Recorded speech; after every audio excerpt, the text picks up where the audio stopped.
ಇಡೀ ಭರತಖಂಡದ ಚಕ್ರವರ್ತಿಯಾಗಬೇಕು ಎಂಬ ಆಸೆ ಹೊತ್ತಿದ್ದವನು ಸಾಮ್ರಾಟ ಅಶೋಕ. ಈ ಉದ್ದೇಶದಿಂದಲೇ ಆತ ನೆರೆಯ ರಾಜ್ಯವಾದ ಕಳಿಂಗದ ಮೇಲೆ ಯುದ್ಧಕ್ಕೆ ಹೋದ. ಆ ಯುದ್ಧದಲ್ಲಿ ಸಾವಿರಾರು ಮಂದಿ ಸತ್ತರು. ಅದಕ್ಕೂ ಹೆಚ್ಚು ಮಂದಿ ಕೈಕಾಲು ಕಳೆದುಕೊಂಡರು. ಇದನ್ನೆಲ್ಲ ಅಶೋಕ ಪ್ರತ್ಯಕ್ಷ ಕಂಡ. ಆ ಯುದ್ಧದ ಭೀಕರತೆ ಅವನ ಮನಸ್ಸನ್ನೇ ಬದಲಿಸಿತು. ಇಂದೇ ಕೊನೆ, ನಾಳೆಯಿಂದ ನಾನು ಯುದ್ಧ ಮಾಡುವುದಿಲ್ಲ ಎಂದು ಅಂದೇ ಘೋಷಿಸಿದ ಅಶೋಕ ಮುಂದೆ ದೇವನಾಂಪ್ರಿಯ, ರಾಜನಾಂಪ್ರಿಯ, ಪ್ರಿಯದರ್ಶಿ, ದೇವತೆಗಳಿಗೂ ರಾಜರುಗಳಿಗೂ ಪ್ರಿಯನಾದವನು ಎಂದೇ ಹೆಸರಾದ. ಇದು ನಾವೆಲ್ಲ ಓದಿರುವ ವಿವರಣೆ. ಕಳಿಂಗದ ಯುದ್ಧದಲ್ಲಿ ಆತನ ಕಣ್ಣೆರೆಸಿದ್ದು ರಕ್ತಪಾತ, ಸೈನಿಕರ ಗೋಳಾಟ ಎಂಬುದು ನಿಜ. ಹಾಗೆಯೇ ಅಶೋಕ ಯುದ್ಧದಿಂದ ವಿಮುಖನಾಗುವಂತೆ ಮಾಡಿದ್ದು ಕಳಿಂಗದ ಮಹಾರಾಣಿಯಾಗಿದ್ದ 7 ವರ್ಷದ ಬಾಲೆ ಅಮಿತಾಳ ಮುಗ್ಧ ಮನಸ್ಸು ಎಂಬುದು ಜಾಸ್ತಿ ನಿಜ. ಇಲ್ಲಿ ಅಕ್ಷರಗಳ ಮಾಲೆಯಾಗಿ ಹರಡಿಕೊಂಡಿರುವುದೇ ಆ ಹೃದಯ ಪ್ರಸಂಗದ ವಿವರಣೆ. ಕರವೇಲ ಮಹಾಪ್ರಭುಗಳು ಇಷ್ಟು ಬೇಗ ತಮ್ಮೆಲ್ಲರನ್ನೂ ಅಗಲುವರೆಂದು ಕಳಿಂಗದ ಮಹಾಜನತೆ ಕನಸಲ್ಲೂ ಯೋಚಿಸಿರಲಿಲ್ಲ. ಮದುವೆಯಾಗಿ 8 ವರ್ಷದ ಬಳಿಕ ರಾಜಾಧಿರಾಜ ಕರವೇಲ ಸಾಮ್ರಾಜ್ಞೆ ನಂದಾರಿಗೆ ಹೆಣ್ಣು ಮಗುವಾಗಿತ್ತು. ಈ ಮಗು ಇತಿಹಾಸದಲ್ಲಿ ದೊಡ್ಡ ಹೆಸರು ಮಾಡುತ್ತಾಳೆ ಎಂದು ಆಸ್ಥಾನ ಜ್ಯೋತಿಷಿಗಳು ಭವಿಷ್ಯ ಹೇಳಿದ್ದರು. ಅವರ ಸಲಹೆಯಂತೆಯೇ ಮಗುವಿಗೆ ಅಮಿತಾ ಎಂದು ಹೆಸರಿಡಲಾಯಿತು.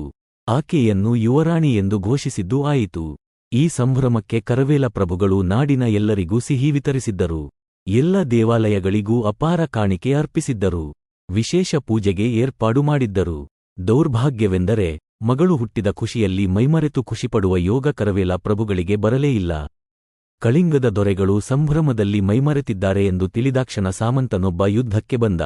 ಪರಿಣಾಮ, ಮಗಳು ಹುಟ್ಟಿದ ದಿನವೇ ಕರವೇಲರು ರಣರಂಗಕ್ಕೆ ಹೋಗಬೇಕಾಗಿ ಬಂತು. ಆ ಯುದ್ಧದಲ್ಲಿ ಕಳಿಂಗಕ್ಕೆ ಜಯ ದೊರಕಿತು ನಿಜ. ಆದರೆ ತೀವ್ರ ಗಾಯಗೊಂಡಿದ್ದ ಮಹಾಪ್ರಭು ಕರವೇಲರು ಮತ್ತೆ ಚೇತರಿಸಿಕೊಳ್ಳಲೇ ಇಲ್ಲ. ಕೊನೆಯುಸಿರೆಳೆಯುವುದಕ್ಕೆ ಮೊದಲು ಮಹಾಮಂತ್ರಿ ಸುಕಂಠ, ಸೇನಾಧಿಪತಿ ಭದ್ರಕೀರ್ತಿಯನ್ನು ಕರೆಸಿ, ನನ್ನ ನಂತರ ಕೂಡ ಕಳಿಂಗ ಸಾಮ್ರಾಜ್ಯ ಸುಭಿಕ್ಷದಿಂದಿರುವಂತೆ ನೋಡಿಕೊಳ್ಳಿ. ಪ್ರಜೆಗಳಿಗೆ ಯಾವುದೇ ಸಂದರ್ಭದಲ್ಲೂ ತೊಂದರೆ ಕೊಡಬೇಡಿ ಎಂದು ವಚನ ಪಡೆದುಕೊಂಡರು. ಕಳಿಂಗ ಸಾಮ್ರಾಜ್ಯಕ್ಕೆ ತುಂಬ ನಿಷ್ಠರಾಗಿದ್ದ ಮಂತ್ರಿ ಸೇನಾಧಿಪತಿಗಳು ಕೊಟ್ಟ ಮಾತಿಗೆ ತಪ್ಪದಂತೆ ನಡೆದುಕೊಂಡರು. ಇವರ ಸಹಕಾರದಿಂದಲೇ ಮಹಾರಾಣಿ ನಂದ ತನ್ನ ಪತಿ ರಾಯರು ಕಂಡಿದ್ದ ಎಲ್ಲ ಕನಸುಗಳನ್ನು ನನಸು ಮಾಡಲು ಸಾಧ್ಯವಾಯಿತು. ನಂದಾಳ ಆಳ್ವಿಕೆಯಲ್ಲಿ ಕಳಿಂಗದ ಖ್ಯಾತಿ ಇಡೀ ಭರತಖಂಡವನ್ನೇ ವ್ಯಾಪಿಸಿತು. 7 ವರ್ಷಗಳಷ್ಟು ದೀರ್ಘ ಅವಧಿ ಅದೆಷ್ಟು ಬೇಗ ಮುಗಿದುಹೋಯಿತಲ್ಲ. ಮಹಾರಾಣಿ ನಂದಾ ಕೂತಲ್ಲಿಯೇ ಒಮ್ಮೆ ನಿಟ್ಟುಸಿರು ಬಿಟ್ಟಳು. ಒಂದು ಸಂತೋಷವೆಂದರೆ ಕುಮಾರಿ ಅಮಿತಾ ಕರವೇಲ ಪ್ರಭುಗಳ ಪಡಿಯಚ್ಚಿನಂತೆಯೇ ಕಾಣತೊಡಗಿದ್ದಾಳೆ. ಆಕದ ಮಾತು, ರಾಜಠೀವಿ, ನೊಂದವರು, ಅಸಹಾಯಕರ ಮೇಲಿರುವ ಕರುಣೆಗೆ ಎಣೆಯೇ ಈ ಸಾಕುನಾಯಿ ಬಬ್ರುವಂತೂ ಆಕೆಯ ಪಾಲಿನ ಅಂಗರಕ್ಷಕನೇ ಆಗಿಹೋಗಿದೆ. ಆ ಜತೆಗಿರುವವರೆಗೂ ಆಕೆಯ ಕೂದಲು ಕೊಂಕಿಸುವುದಕ್ಕೂ ಯಾರಿಗೂ ಸಾಧ್ಯವಿಲ್ಲ. ಈ ಕಳಿಂಗದಲ್ಲೇನೋ ಎಲ್ಲವೂ ಸರಿಯಾಗಿದೆ.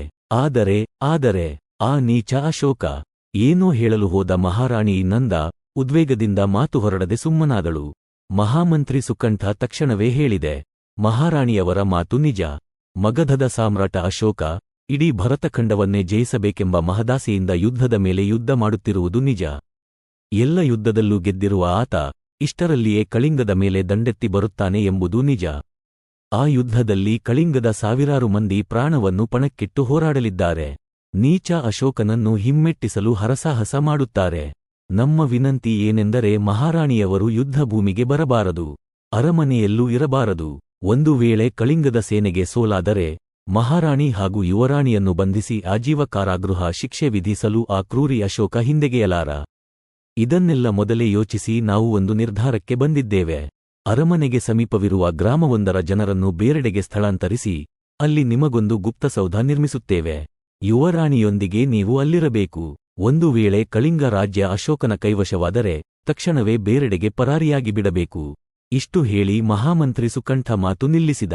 ಆಗ ಮಾತನಾಡಿದ ಸೇನಾಧಿಪತಿ ಭದ್ರಕೀರ್ತಿ, ಮಹಾಮಂತ್ರಿಗಳ ಮಾತಿಗೆ ನನ್ನ ಸಮ್ಮತಿಯೂ ಇದೆ. ಮಹಾರಾಣಿಯವರು ಅದನ್ನು ಕೃಪೆಯಿಟ್ಟು ಪಾಲಿಸಬೇಕು ಅಂದ. ಒಂದು ಕ್ಷಣ ಮೌನ. ನಂತರ ಮಹಾರಾಣಿ ನಂದಾ ಹೀಗೆಂದಳು, ಅಮಾತ್ಯರು, ಮಹಾಸೇನಾನಿಗಳು ದಯವಿಟ್ಟು ಕ್ಷಮಿಸಬೇಕು. ವೈರಿಗೆ ಹೆದರಿ ಓಡಿಹೋಗುವುದನ್ನು ಕರವೇಲ ಮಹಾರಾಜರು ಒಪ್ಪುತ್ತಿರಲಿಲ್ಲ. ಅಂತೆಯೇ ಹೇಡಿಯಂತೆ ಓಡಿಹೋಗಲು ನಾನು ಒಪ್ಪುವುದಿಲ್ಲ. ಅರಮನೆಯಲ್ಲಿಯೇ ಇರುತ್ತೇನೆ. ಶಾಂತಿ, ಪ್ರೇಮದ ಮಾತು ಕಟುಕನ ಕಲ್ಲೆದೆಯನ್ನು ಕರಗಿಸುತ್ತದೆ ಎಂಬ ಬುದ್ಧ ಭಗವಂತನ ಮಾತಿನಲ್ಲಿ ನನಗೆ ದೊಡ್ಡ ನಂಬಿಕೆಯಿದೆ. ಈ ವಿಷಯವಾಗಿಯೇ ಧರ್ಮಗುರುಗಳೊಂದಿಗೆ ಚರ್ಚಿಸಿ ಒಂದು ನಿರ್ಧಾರಕ್ಕೆ ಬಂದಿದ್ದೇನೆ.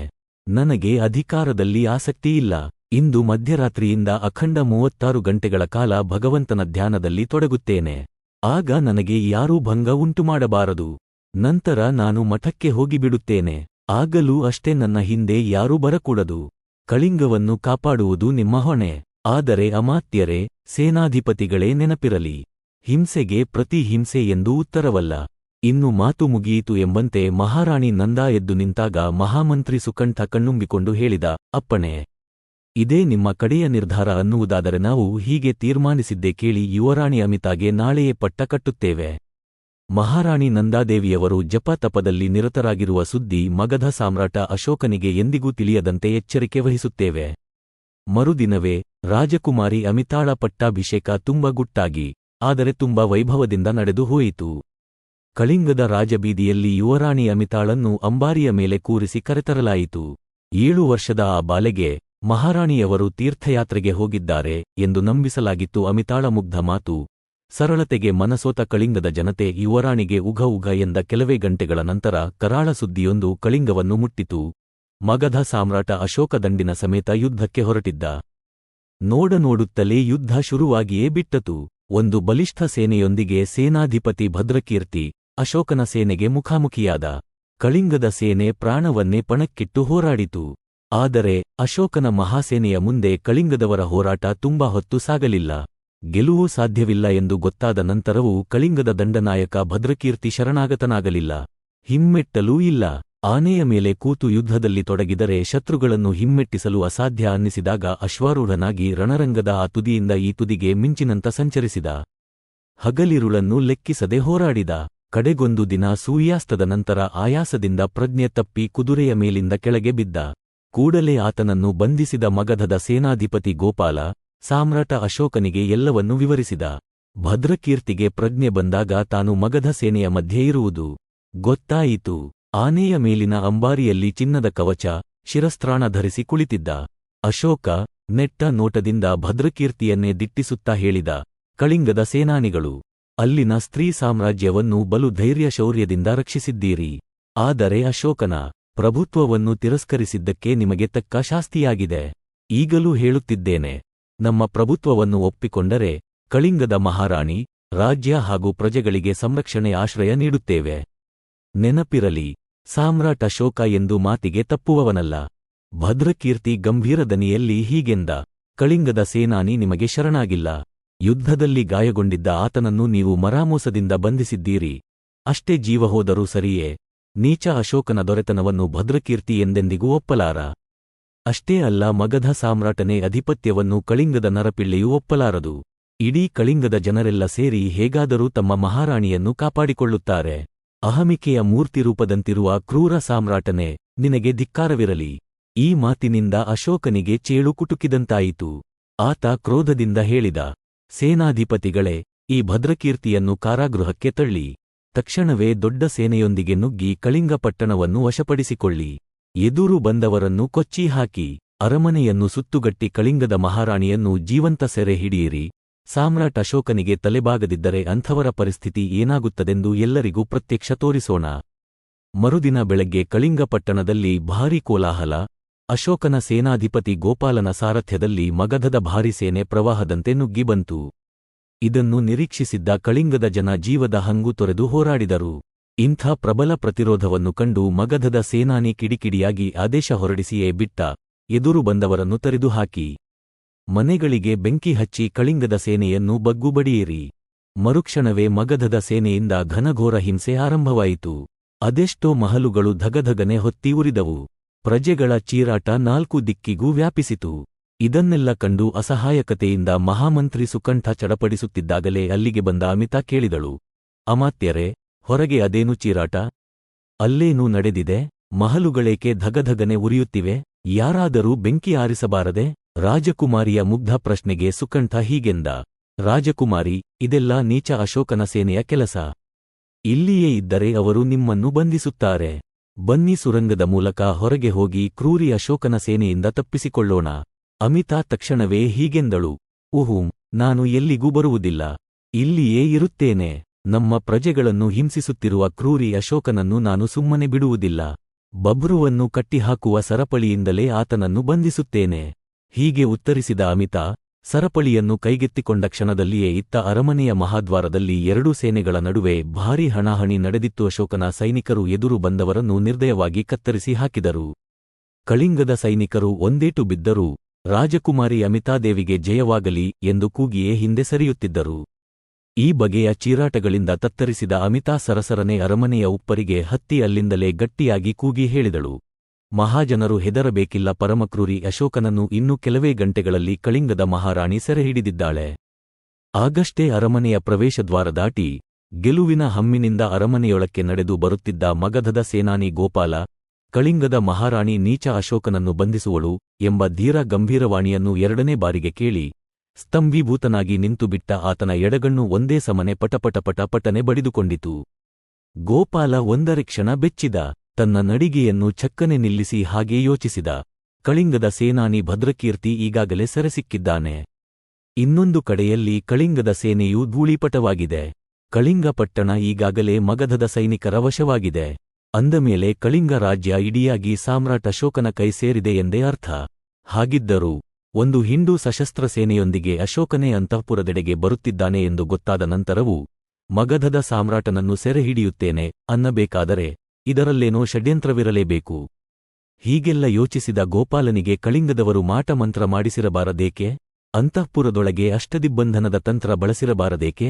ಇಲ್ಲವಾದರೆ ಅಶೋಕನ ಸೇನಾನಿಯ ಎದುರೇ ಹೀಗೆಲ್ಲ ಮಾತಾಡಲು ಕಳಿಂಗದ ಮಹಾರಾಣಿಗೆ ತಲೆ ಕೆಟ್ಟಿಲ್ಲವಷ್ಟೇ. ಅಂತಃಪುರದೊಳಕ್ಕೆ ಬಂದ ಸಾಮ್ರಾಟ ಅಶೋಕ ತನ್ನ ಇಡೀ ಸೇನೆಯ ಸಮೇತ ಅಷ್ಟದಿಗ್ರಂಥನದ ಮೋಡಿಯಲ್ಲಿ ಮಾತು ಹೊರಡದೆ ಶಿಲೆಯಂತೆ ನಿಂತುಬಿಟ್ಟಾಗ ಆತನನ್ನೇ ಸೆರೆಹಿಡಿದು ಬಿಡುವ ಹುನ್ನಾರವನ್ನು ಕಳಿಂಗದ ಮಹಾರಾಣಿ ನಂದಾ ಮಾಡಿರಬಾರದೇಕೆ? ಆಕೆಯ ಮಹಾಮಂತ್ರಿ ಸುಕಂಠನೇ ಹಿಂದೆ ನಿಂತು ಹೀಗೆಲ್ಲ ಮಾಡಿಸಿದ್ದಾನೋ ಏನೋ? ಇಂಥದೊಂದು ಯೋಚನೆ ಬಂದಾಕ್ಷಣ ಸೇನಾಧಿಪತಿ ಗೋಪಾಲ ಬಿಟ್ಟ ಬಾಣದಂತೆ ಅಶೋಕನಿದ್ದೆಡೆಗೆ ದೌಡಾಯಿಸಿದ.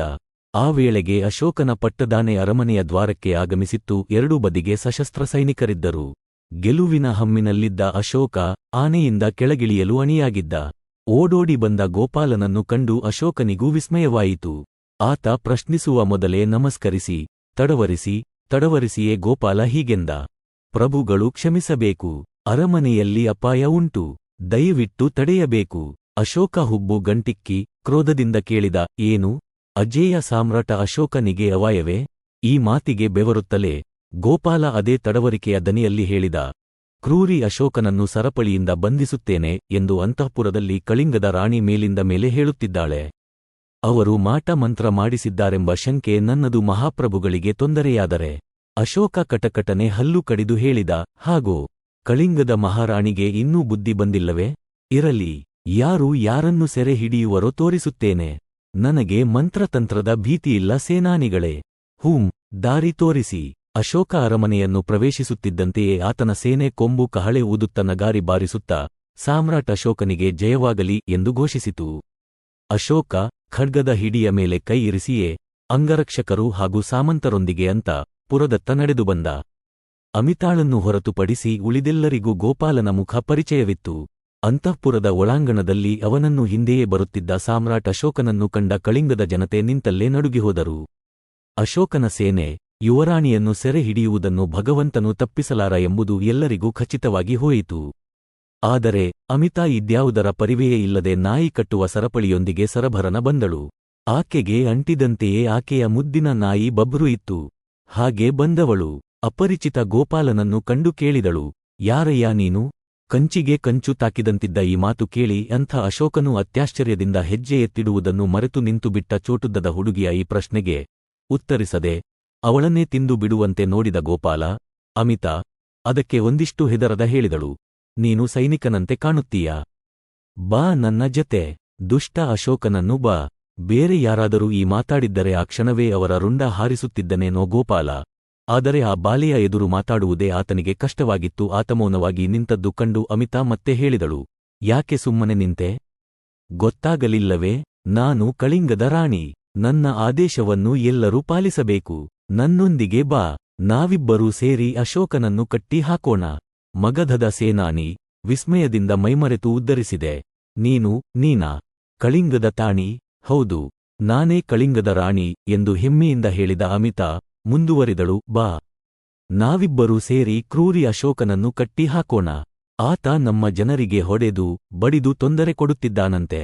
ಎದುರಿಗಿರುವಾತ ಮಗಧದ ಸೇನಾನಿ ಎಂದು ಗೊತ್ತಿಲ್ಲದೆ ಅಥವಾ ಗೊತ್ತಿದ್ದೂ ಲೆಕ್ಕಿಸದೆ ಹೀಗೆ ಮಾತಾಡಿದ ಬಾಲೆಯ ಬಗ್ಗೆ ಅಶೋಕನಿಗೂ ಹೆಮ್ಮೆಯೆನಿಸಿತು. ಆತ ಶಿಲೆಯಂತೆ ನಿಂತಲ್ಲೇ ನಿಂತು ಈ ಸಂಭಾಷಣೆಯನ್ನು ಕೇಳುತ್ತಿದ್ದ. ಇತ್ತ ಗೋಪಾಲ ಮತ್ತೆ ಮೌನವಾಗಿ ನಿಂತದ್ದು ಕಂಡು 4 ಹೆಜ್ಜೆ ಮುಂದೆ ಬಂದ ಅಮಿತಾ ಮತ್ತೊಬ್ಬ ಅಪರಿಚಿತನನ್ನು ಕಂಡು ಮತ್ತೆ ಕೇಳಿದಳು, ಅರೆ, ನೀನು ಇಲ್ಲಿಗೆ ಹೊಸಬನೇ? ಯಾರಯ್ಯ ನೀನು? ಮಂತ್ರಮುಗ್ಧನಾದವನಂತೆ ಅಶೋಕ ಉತ್ತರಿಸಿದ. ನಾನು ಸಾಮ್ರಾಟ ಅಶೋಕ. ಈ ಉತ್ತರದಿಂದ ಬೆಕ್ಕಸಬೆರಗಾದ ಅಮಿತಾ ಉದ್ಧರಿಸಿದಳು, ನೀನಾ ಅಶೋಕ? ಎಷ್ಟೊಂದು ಸುಂದರವಾಗಿದ್ದೀಯೆ. ನನ್ನ ತಂದೆಯಂತೆ. ನಿನ್ನ ಬಳಿ ಚಿನ್ನವಿದೆ, ಕತ್ತಿ ಗುರಾಣಿಗಳಿವೆ, ಒಳ್ಳೆಯ ವಸ್ತ್ರವೂ ಇದೆ. ಹಾಗಿದ್ದು ನೀನು ಜನರನ್ನು ಹೊಡೆದು ಬಡಿದು ಹಿಂಸಿಸುವುದೇಕೆ? ಹೇಳು, ನಿನಗೆ ಬೇಕಿರುವುದೇನು? ಅಶೋಕ ಏನೂ ಹೇಳಲು ತೋಚದೆ ಮೂಕನಂತೆ ನಿಂತೇ ಇದ್ದ. ತಕ್ಷಣವೇ ಆತನ ಕೈ ಹಿಡಿದು ಸಭಾಭವನಕ್ಕೆ ಕರೆತಂದಳು ಅಮಿತಾ. ಯಾವುದೋ ಮೋಡಿಗೆ ಒಳಗಾದವನಂತೆ ಜತೆಗೆ ಬಂದ ಅಶೋಕನಿಗೆ ಅಲ್ಲಿದ್ದ ಅಷ್ಟು ಸಂಪತ್ತು ತೋರಿಸಿ ಹೇಳಿದಳು, ನೋಡು, ಇಲ್ಲಿ ಧನ ಕನಕದ ರಾಶಿಯಿದೆ, ಬೆಲೆಬಾಳುವ ವಸ್ತ್ರಗಳಿವೆ. ನಿನಗೇನು ಬೇಕೋ, ಎಷ್ಟು ಬೇಕೋ ತಗೋ. ಆದರೆ ನೀನು ಯಾರಿಂದಲೂ ಕದಿಯಬಾರದು, ಯಾರನ್ನೂ ಬೆದರಿಸಬಾರದು, ಯಾರನ್ನೂ ಹೊಡೆಯಕೂಡದು, ಕೊಲ್ಲಕೂಡದು. ಹೇಳು, ನಿನಗೇನು ಬೇಕು? ಇಡೀ ಭರತಖಂಡವನ್ನೇ ಗೆಲ್ಲುವುದಾಗಿ ಶಪಥ ಮಾಡಿದ್ದ ಅಶೋಕ 7 ವರ್ಷದ ಬಾಲೆ ಅಮಿತಾಳ ಮುಂದೆ ಅಸಹಾಯಕನಾಗಿ ದಿಗ್ಧಾಂತನಾಗಿ ನಿಂತಿದ್ದ. ಆ ಕ್ಷಣದಲ್ಲೇ ಅವನಿಗೆ ತನ್ನ ಸೇನಾನಿ ಗೋಪಾಲ ಹೇಳಿದ ಮಾಟ ಮಂತ್ರದ ಮಾತು ನೆನಪಾದವು. ಅದೇ ನಿಜವಿರಬೇಕು. ಈ ಕಾರಣಕ್ಕೆ ನನಗೆ ಮಾತು ಹೊರಡುತ್ತಿಲ್ಲವೇನೋ. ಆದರೆ ಇದಕ್ಕೆಲ್ಲ ನಾನು ಸೋಲಬಾರದು ಅಂದುಕೊಂಡು 1-2 ಕ್ಷಣಗಳ ನಂತರ ತಲೆಕೊಡವಿ ನೆಟ್ಟ ನೋಟದಿಂದ ಅಮಿತಾಳನ್ನೇ ನೋಡುತ್ತ ಕೇಳಿದ, ನನಗೆ ಕಳಿಂಗದ ರಾಜ ಸಿಂಹಾಸನ ಬೇಕು. ಅದೊಂದು ದೊಡ್ಡ ವಿಷಯವೇ ಅಲ್ಲವೆಂಬಂತೆ ಅಮಿತಾ ಹೇಳಿದಳು. ಅಷ್ಟೇನಾ? ನೋಡು, ಇಲ್ಲಿ ಕಾಣಿದೆಯಲ್ಲ, ಅದೇ ಸಿಂಹಾಸನ. ಅದನ್ನು ತಗೊಂಡು ಹೋಗು. ನಾನು ಬೇರೆಯದು ಮಾಡಿಸಿಕೊಳ್ತೀನಿ. ತಮ್ಮ ಯುವರಾಣಿಯ ನಿಷ್ಕಪಟ ಮನಸ್ಸು ಹಾಗೂ ಉದಾರತೆ ಕಂಡು ಕಳಿಂಗದ ಜನರ ಹೃದಯ ತುಂಬಿಬಂತು. ಎದುರಿಗೆ ಅಶೋಕ ಇರುವುದನ್ನು ಮರೆತು, ತಾವು ಮಗಧದ ಸೇನೆಗೆ ಸೋತಿರುವುದನ್ನು ಮರೆತು ಅವರೆಲ್ಲ ಕಳಿಂಗದ ಯುವರಾಣಿಗೆ ಜಯವಾಗಲಿ ಎಂದರು. ಇತ್ತ ಅಶೋಕ ಮೂಕನಾಗಿದ್ದ. ಲಕ್ಷಾಂತರ ಸೈನಿಕರ ಸಾವು ಕಂಡಾಗಲೂ ಕರಗದಿದ್ದ ಆತನ ಕಲ್ಲೆದೆ ಅಮಿತಾಳ ಅಮ್ಮನಂಥ ಮಾತಿಗೆ ಕರಗತೊಡಗಿತ್ತು. ಇದೇನೂ ಗೊತ್ತಿಲ್ಲದೆ ಅಮಿತಾ, ನಿನಗೆ ಸಿಂಹಾಸನ ಬೇಕು ತಾನೆ?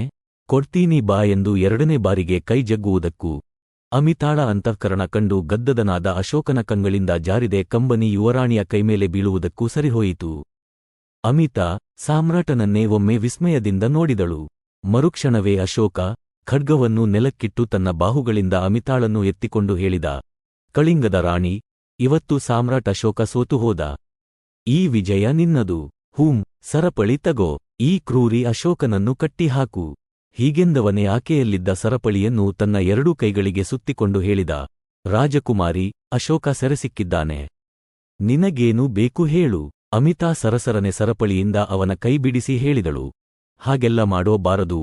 ನಿನ್ನ ಕೈಗೆ ನೋವಾಗುತ್ತೆ. ನನಗೇನು ಬೇಡ. ನನ್ನಲ್ಲಿ ಎಲ್ಲವೂ ಇದೆ. ಜಾರಿ ಬೀಳುತ್ತಿದ್ದ ಕಂಬನಿಯನ್ನು ಒರೆಸುವುದನ್ನು ಮರೆತು 1-2 ನಿಮಿಷ ಯೋಚಿಸಿದ ಸಾಮ್ರಾಟ ಹೀಗೆಂದ, ಅದು ನಿಜ. ಆದರೂ ಬಂಧಿಯಾಗಿರುವ ದುಷ್ಪ ಅಶೋಕನಿಗೆ ಯುವರಾಣಿಯವರು ಏನಾದರೂ ಆದೇಶಿಸಬೇಕು. ಅಮಿತಾ ಈಗ ಗೆಲುವಿನಿಂದ ಹೇಳಿದಳು, ಸರಿ, ಹಾಗಾದರೆ ಮುಂದೆ ನೀನು ಯಾರಿಗೂ ಹೊಡೆಯಕೂಡದು, ಯಾರನ್ನೂ ಹಿಂಸಿಸಕೂಡದು, ಬೆದರಿಸಕೂಡದು. ಇದು ನನ್ನ ಆಜ್ಞೆ. ಅಶೋಕ ತಲೆಬಾಗಿ ಸಮ್ಮತಿಸಿ ಘೋಷಿಸಿದ. ಸರಿ ಯುವರಾಣಿಯವರೇ, ಇಂದಿನಿಂದ ಸಾಮ್ರಾಟ ಅಶೋಕ ಯುದ್ಧ ಮಾಡುವುದಿಲ್ಲ, ಯಾರನ್ನೂ ಹಿಂಸಿಸುವುದಿಲ್ಲ.